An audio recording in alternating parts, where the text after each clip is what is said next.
हिजो सबैजना नेता सांसदहरूले आफ्नो सम्पत्ति सार्वजनिक गर्दै गर्दाखेरि हाम्रो प्रधानमन्त्री बालेन शाहले भने अरू नेताहरूको भन्दा फरक तरिकाले सम्पत्ति सार्वजनिक गरेको देखिन्छ।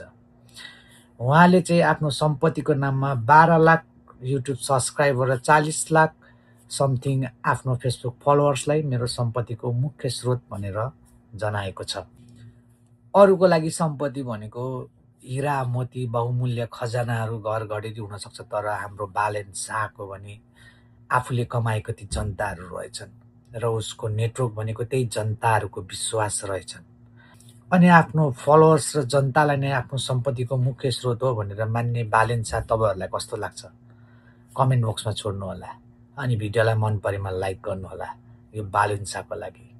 हिजो सबैजना नेता सांसदहरूले आफ्नो सम्पत्ति सार्वजनिक गर्दै गर्दाखेरि हाम्रो प्रधानमन्त्री बालेन शाहले भने अरू नेताहरूको भन्दा फरक तरिकाले सम्पत्ति सार्वजनिक गरेको देखिन्छ। उहाँले चाहिँ आफ्नो सम्पत्तिको नाममा 12 लाख युट्युब सब्सक्राइबर र 40 लाख समथिङ आफ्नो फेसबुक फलोवर्सलाई मेरो सम्पत्तिको मुख्य स्रोत भनेर जनाएको छ। अरूको लागि सम्पत्ति भनेको हिरा मोती बहुमूल्य खजानाहरू घर घडेरी हुनसक्छ, तर हाम्रो बालेन शाहको भने आफूले कमाएको ती जनताहरू रहेछन् र उसको नेटवर्क भनेको त्यही जनताहरूको विश्वास रहेछन्। अनि आफ्नो फलोवर्स र जनतालाई नै आफ्नो सम्पत्तिको मुख्य स्रोत हो भनेर मान्ने बालेन शाह तपाईँहरूलाई कस्तो लाग्छ?